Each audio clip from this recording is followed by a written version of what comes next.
Hi, ഞാൻ ആശ. ഞാൻ തിരുവനന്തപുരത്ത് നിന്നാണ്.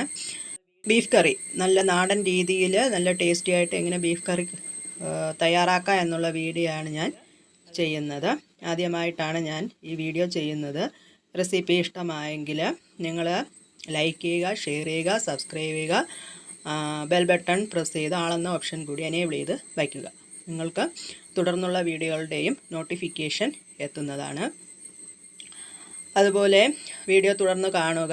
ടേസ്റ്റി ആയിട്ട് കിട്ടാൻ വേണ്ടിയിട്ട് നമ്മൾ കുറച്ച് ടിപ്സ് കൂടി അതിൽ ആഡ് ചെയ്തിട്ട് നിങ്ങളുടെ കമൻറ്റുകളും രേഖപ്പെടുത്താവുന്നതാണ്. 1.5 കിലോ ബീഫ്, 2 തക്കാളി, 4-5 പച്ചമുളക്, കറിവേപ്പില, എണ്ണ വീത്തി കടുക് പൊട്ടിക്കുക. അരിഞ്ഞു വച്ചിരിക്കുന്ന തക്കാളി, പച്ചമുളക്, അതുപോലെ കറിവേപ്പിലയും ചേർത്ത് നന്നായിട്ട് വഴറ്റുക. എല്ലാം വഴന്ന് വരുന്നത് വരെ ഇതുപോലെ ഒന്ന് ഇളക്കി കൊടുക്കുക. ഒന്ന് വഴന്ന് വന്നതിന് ശേഷം അതിലേക്ക് ബീഫ് ആഡ് ചെയ്യുക.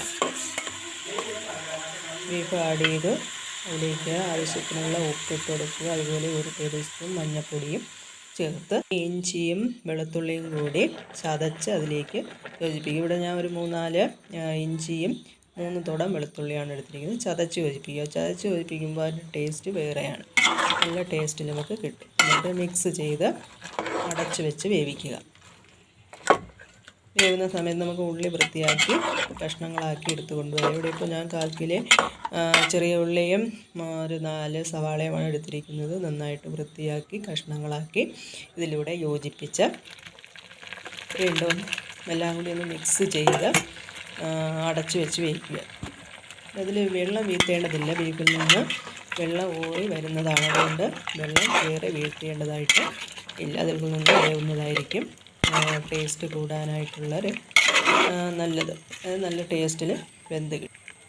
നമുക്ക് മസാല തയ്യാറാക്കിയിട്ട് വരാം. ഞാനിവിടെ 2 ടേബിൾ സ്പൂൺ മുളക് പൊടി, ഒരു 4 ടേബിൾ സ്പൂൺ മല്ലിപ്പൊടി, 4-5 ഗ്രാമ്പു, ഏലയ്ക്ക, പട്ട, അതുപോലെ 2 ടേബിൾ സ്പൂണ് പെരിഞ്ചീരകം, ഇത്രയാണ് എടുത്തിട്ടുള്ളത്. ഇതെല്ലാം നന്നായി വറുത്ത് പൊടിച്ചെടുക്കുക. മുഴുവനായിട്ടുള്ള മല്ലിമുളകും വറുത്ത് പൊടിച്ചെടുക്കുന്നതായിരിക്കും കൂടുതൽ ടേസ്റ്റ്. ഞാനിവിടെ വിറകടുപ്പിലാണ് ബീഫ് കറി തയ്യാറാക്കുന്നത്.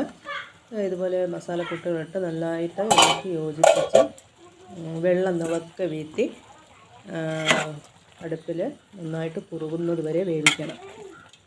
നന്നായി വെന്ത് എണ്ണ തെളിഞ്ഞ് വരുന്ന സമയത്ത് തീ ഓഫ് ചെയ്തിട്ട് കനലിൽ ഒരു അരമണിക്കൂർ അല്ലെങ്കിൽ ഒരു 3/4 മണിക്കൂർ കനലിൽ വേവാനായിട്ട് വയ്ക്കുക. ഈ ഒരളവിൽ വെള്ളം വീത്തേണ്ടതാണ്. എങ്കിൽ അരപ്പെല്ലാം അതിൽ പിടിച്ച് നന്നായിട്ട് ടേസ്റ്റ് കൂടുന്നത് അപ്പോഴാണ്. എന്നിട്ട് ഇതുപോലെ വിളമ്പി വെച്ച് കഴിക്കുക. എന്താ ടേസ്റ്റ് അല്ലേ? അടുത്ത വിഭവമായി എത്തുന്നത് വരെ ഈ വീഡിയോ കണ്ട എല്ലാവർക്കും നന്ദി.